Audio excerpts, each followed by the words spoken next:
नमस्कार शिवारू, आदरणीय दर्शकबिन तथा श्रोताहरू, फरक फरक विषयवस्तु ल्याउने क्रममा आज पनि हिउँदे बाली र हामीसँग सिँचाइ पानीको सुविधा भएमा र नेपाल सरकारले यदि हामी जनताहरूको निम्ति पानीको लागि अथवा सिँचाइ पानीको निम्ति ध्यान दिएमा समुद्री सतहभन्दा अग्लो उच्च ठाउँहरू, उच्च भेगहरूमा हामीले अन्नबालीहरू, सागसब्जीहरू लाउँदाखेरि जनताहरूलाई सेवा पुग्छ भन्ने उद्देश्यले उहाँहरूले यदि पानीको व्यवस्थापन गर्दैदेखि पक्कै पनि असम्भव भन्ने कुरो छैन भन्ने पुष्टि तपाईँहरूको सामुन्ने देखाउन चाहन्छु।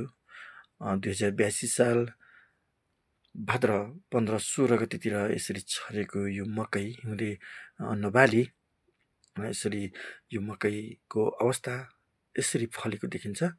अलिकति पानीको सुविधा अलिक कम भएको छ र आकाशबाट पनि पानी एकदमै एकपटक मात्र परेको थियो, किनकि जुन तपाईँको दसैँको बेलामा एकदमै बर्सात आएको थियो, त्यो बर्सात पछि पानी परेन। त्यही पानीको